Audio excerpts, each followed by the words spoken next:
जय हिंद। आज हम बात करेंगे ग्रंथि तथा हार्मोन के बारे में। आज मैं आप लोग को बताऊंगा, ठीक है, कि ग्रंथि क्या होती है और हार्मोन क्या होता है। इसके विषय में आप सभी लोग जानिए। इसके बारे में बहुत ही इंपॉर्टेंट टॉपिक है और इस टॉपिक को समझने के बाद आपको पता चलेगा कि कोई भी जो ग्रंथि होता है, कोई भी अंग होता है, किस तरह से आपको अनुभव महसूस होता है। ये सारी जो है ग्रंथि और हार्मोन से करते हैं। आपके शरीर में जितने भी बदलाव होते हैं, जिस तरह से आपका शरीर, जैसे बचपना से लेके आप युवा अवस्था जाते हैं, फिर आप वृद्धावस्था में आते हैं, तो इसमें कुछ ना कुछ परिवर्तन होता है आपके बॉडी से रिलेटिव, आपके पार्ट से रिलेटिव, आपके अंग से रिलेटिव। जितने भी आपके परिवर्तन होंगे ये ग्रंथ या हार्मोन्स ही करते हैं, ठीक है। तो इसके बारे में हम A to Z के बारे में, चीज़ों के बारे में जानेंगे। देखिए, ग्रंथ तथा हार्मोन्स क्या आते हैं, जिसकी इंग्लिश होती है ग्लैंड्स एंड हार्मोन, ठीक है। तो आपको मैं बता देता हूँ आखिर ग्रंथ होते क्या हैं। तो ये हमारे शरीर का ऐसा अंग है, होता है, जिससे कुछ पदार्थों का श्रवण होता है। श्रवण का मतलब होता है या तो कोई चीज उससे बाहर निकलता है, या तो उस चीज से कोई चीज निर्माण होता है, ठीक है। तो ये ग्रंथि का कार्य होता है। तो ग्रंथि आप समझ सकते हैं कि हमारे शरीर का एक बहुत ही इंपॉर्टेंट जो है एक अंग माना जाता है। और कुछ ग्रंथियों के बढ़ने की वजह से आपके अंदर बीमारियां उत्पन्न हो जाती हैं, जैसे घेंघा रोग हो जाता है, थायराइड हो जाता है। तो ऐसी बहुत सारी ग्रंथियां जो होती हैं अविकसित हो जाती हैं, या उसकी कुछ कमी की वजह से वो ग्रंथियां अपना एक नया रूप ले लेती हैं, जिसकी वजह से आपको एक बीमारी का सामना करना पड़ सकता है, ठीक है। तो पहले हम जानेंगे ग्रंथ यानी ग्लैंड्स कितने प्रकार के होते हैं। ग्रंथ जो होती हैं वो दो प्रकार की होती हैं। फर्स्ट ऑफ ऑल आप जानेंगे इंडोक्राइन, इंडोक्रेन जो होती है यानी अंतरस्रावी ग्रंथियां होती हैं। एक्सपोक्रेन यानी बाह्यस्रावित ग्रंथियां होती हैं, ठीक है। तो इसके बारे में हम जानते हैं, यानी इंडोक्राइन क्या होता है, अंतरस्रावी ग्रंथियां क्या होती हैं। देखिए, ये डस्टलेस होती हैं। डस्टलेस का मतलब होता है इनमें वाहिका नहीं होती है, ठीक है। और ये डस्ट होती है, मतलब इनमें वाहिकाएं पाई जाती हैं। यानी एक्सपो की अगर बात करते हैं, एक्सोक्रेन की बात करते हैं, तो इनमें वाहिकाएं पाई जाती हैं। और अगर आप इंडो की बात करते हैं तो इनमें वाहिकाएं नहीं पाई जाती हैं। ये जो है पदार्थों का श्रवण सीधे रक्त में करती हैं, ठीक है। और ये पदार्थों का श्रवण वाहिका की सहायता से करती हैं। जैसे आप अंतः की बात करते हैं, तो अंतः जो होता है वो सीधे रक्त में किसी पदार्थ का श्रवण कर देती हैं, और इनको जो है वाहिका की इसमें सहायता लेनी पड़ती है। इनमें हार्मोन पाए जाते हैं और इनमें एंजाइम पाए जाते हैं, ठीक है। अगर ब्राह्य की हम बात करते हैं तो बाह्य में एंजाइम मिलते हैं, और जो इंडो की हम बात करते हैं तो इनमें हार्मोन पाए जाते हैं, ठीक है। अब हम पहले जो है अंतःस्रावी ग्रंथियां होता है इसके बारे में जानकारी ले लेते हैं कि ये कितने प्रकार की होती हैं, ये किस तरह से कार्य करती हैं। ये आपके शरीर पर अगर बढ़ जाती हैं या घट जाती हैं, या किसी विटामिन की वजह से, किसी खान पान का अगर आपका रूटीन सही नहीं है, तो आप किस तरह से इससे प्रभावित हो सकते हैं, ठीक है। तो हम बात करते हैं अंतःस्रावी ग्रंथियों के प्रकार के बारे में। तो पहले इसमें आता है पिट्यूटरी ग्लैंड, जिसको आप पीयूष ग्रंथि बोलते हैं।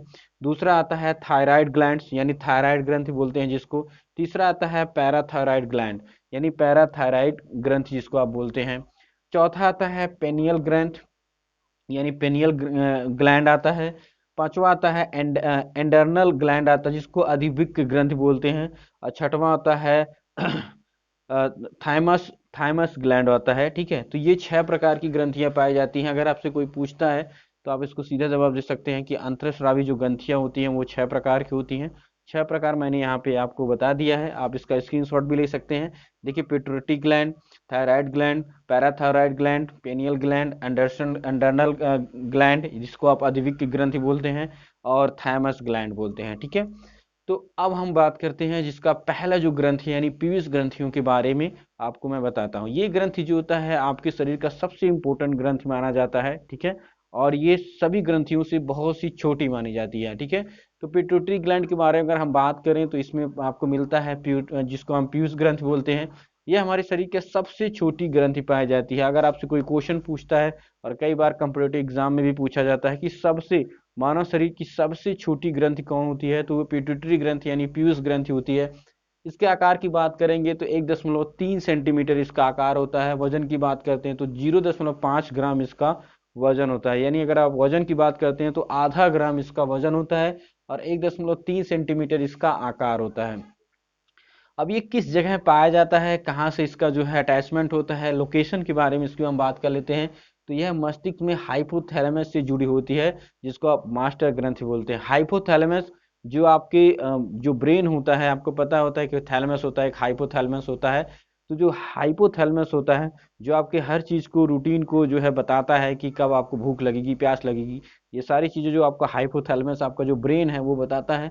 उसी में ये जो ग्रंथि है ये उसी ग्रंथ में पाई जाती है, और इस ग्रंथ को आप मास्टर ग्रंथि के नाम से भी जाना जाता है। क्योंकि कभी कभी क्वेश्चन पूछता भी है कि भैया मास्टर ग्रंथि आखिर कौन सी ग्रंथि है, तो आप इसको बोलेंगे प्यूटरी ग्लैंड्स को हम बोलते हैं मास्टर ग्रंथि, ठीक है। अब देख लेते हैं, इसके कई सारे पार्ट होते हैं, इसमें अग्रभाग होता है, मध्य भाग होता है, पक्ष भाग होता है, ठीक है। तो फर्स्ट ऑफ ऑल हम जानेंगे अग्रभाग में क्या क्या चीजें होती है। देखिए ये अगर हम इस चैप्टर की बात करेंगे तो पूरा मैं डिटेल में इसमें आपको बताऊंगा कि ग्रंथियों की क्या होती हैं, क्या उसकी संरचना होती है। तो आप देखिए आने वाले जो बड़े बड़े जो एग्जाम है उसकी भी आप इस चैप्टर के माध्यम से, हमारे चैनल के माध्यम से आप जो है अपने आप को थोड़ा सा इम्प्रूव कर सकते हैं, ठीक है। क्योंकि मैं पूरी डिटेल में आपको हर एक चीज़ के बारे में बताऊंगा, ठीक है। तो अब हम बात करते हैं इसके अग्रभाग के बारे में, जिसको बोलते हैं इंटीरियर। इंटीरियर यानी अग्रभाग के बारे में बोलते हैं। तो इसमें देखिए 6 प्रकार इसमें पाए जाते हैं। पहला होता है फेलिकल स्प्लिटरिंग हार्मोन, यानी इसको शॉर्ट फॉर्म में बात करें तो FSH इसको बोलते हैं। इसके बोल होता है ल्यूटिनिजिनिंग, जिसको आप LSH बोलते हैं। इसके बाद होता है एंडरटिको, जिसको आप ACTH बोलते हैं। इसके बाद आता है थायराइड, जिसको आप TCH बोलते हैं। इसके बाद आता है प्रैक्टिन हार्मोन, जिसको आप पीएच बोलते हैं। जिसको आप ग्रोथ हार्मोन, जिसको आप जीएच बोलते हैं। अगर आप कहीं टेस्ट कराते हैं तो यही सारी ग्रंथियों का जो है आपको शॉर्ट फॉर्म में, किसी भी मेडिकल या ब्लड में जब जाते हैं तो यही सारी ग्रंथियों का आपको शॉर्ट फॉर्म में लिखा रहता है, तो आप उसको समझ नहीं पाते हैं। लेकिन अगर देखेंगे जो आपकी पीयूष यानी जो आपकी पेट्यूटरी ग्रंथि है, इसके कई सारे पार्ट होते हैं, जिसे मैंने अग्रभाग के बारे में बताया। अब इसकी डिटेल जो है यही सारी चीजें हैं।